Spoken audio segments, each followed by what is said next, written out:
പൂർണ്ണവർഗങ്ങൾ എന്താണെന്ന് മനസ്സിലാക്കിയല്ലോ. ഇനി എണ്ണൽ സംഖ്യകളുടെ വർഗങ്ങൾ കാണുന്നത് എങ്ങനെയെന്ന് നോക്കാം. 10ന്റെ വർഗം കാണാൻ എളുപ്പമാണല്ലോ. അത് 10 ഗുണിക്കണം 10 അഥവാ 100 ആണല്ലോ.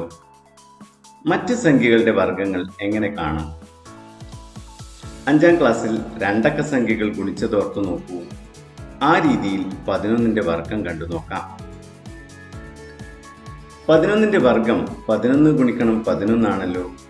നമുക്ക് 11 പൊട്ടുകൾ വീതമുള്ള 11 വരികൾ പരിഗണിക്കാം. ഓരോ വരിയിലും 10ഉം 1ഉം പൊട്ടുകൾ വരത്തക്ക രീതിയിൽ ക്രമീകരിക്കാം.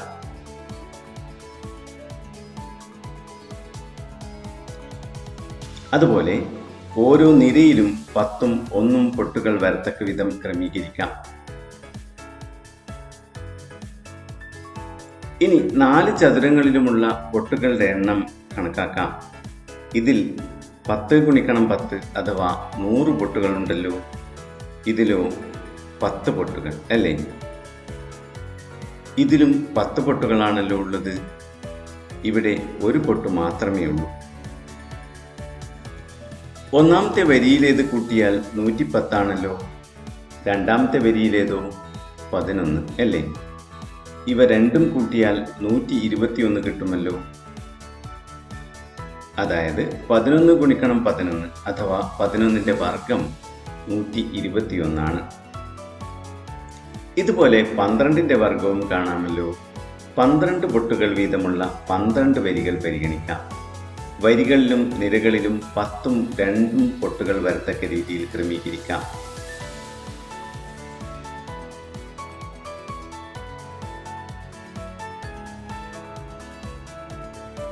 ഓരോ ചതുരങ്ങളിലെയും പൊട്ടുകളുടെ എണ്ണം കണ്ടെത്താം. ഇതിൽ 10 ഗുണിക്കണം 10 അഥവാ 100 പൊട്ടുകളാണല്ലോ ഉള്ളത്. ഇതിലോ 10 ഗുണിക്കണം 2 അഥവാ 20 പൊട്ടുകൾ അല്ലേ? ഇതിലും 20 പൊട്ടുകളാണല്ലോ ഉള്ളത്. ഇവിടെ 4 പൊട്ടുകൾ മാത്രമാണുള്ളത്. വരികളിലേത് കൂട്ടിയാൽ 120ഉം 24ഉം കിട്ടുമല്ലോ. ഇവ രണ്ടും കൂട്ടിയാൽ 144 ആണല്ലോ കിട്ടുന്നത്. അതായത് 12ന്റെ വർഗം 144 ആണ്. ഇതുപോലെ 13 പൊട്ടുകൾ വീതമുള്ള 13 വരികൾ പരിഗണിച്ചാൽ 13ന്റെ വർഗവും കാണാമല്ലോ. 13ന്റെ വർഗം 169 ആണെന്ന് കാണാം. ഇവയിലെല്ലാം കളങ്ങളിലെ സംഖ്യകൾ വിലങ്ങനെയും കുത്തനെയും കൂട്ടുന്നതിന് പകരം കോണോട് കോണായാലോ?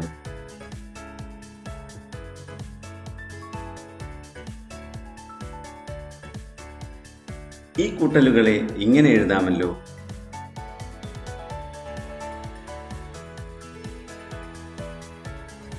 ഇനി 14ന്റെ വർഗം കളം വരക്കാതെ തന്നെ കാണാമല്ലോ.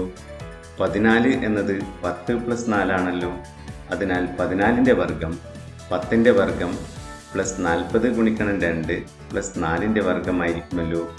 ക്രിയകൾ ചെയ്താൽ ഇത് 196 ആണെന്ന് കാണാമല്ലോ.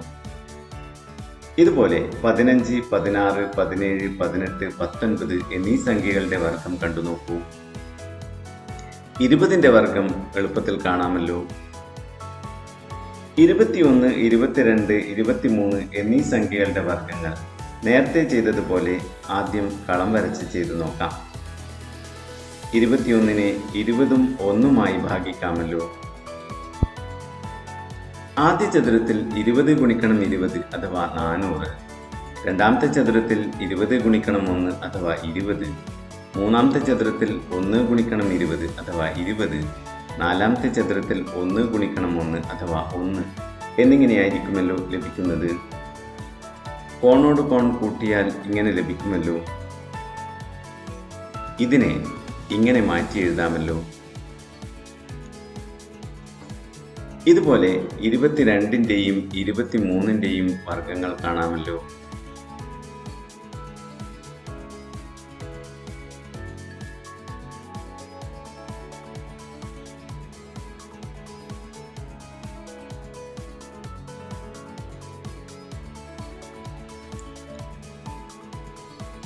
ഇതിൽ 20, 40, 60 എന്നീ സംഖ്യകൾ കിട്ടിയത് എങ്ങനെയാണ്?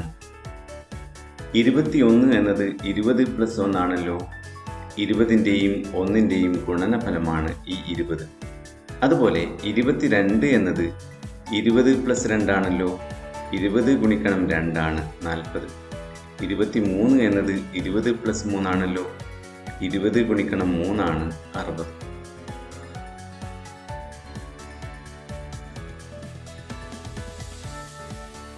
ഇനി ഏത് സംഖ്യയുടെയും വർഗം കളങ്ങൾ വരക്കാതെ തന്നെ കാണാമല്ലോ.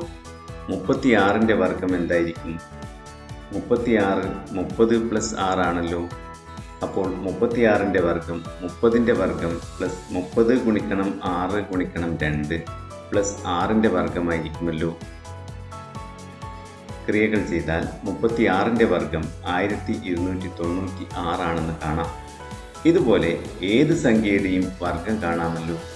കൂടുതൽ സംഖ്യകളെടുത്ത് ചെയ്തു നോക്കൂ.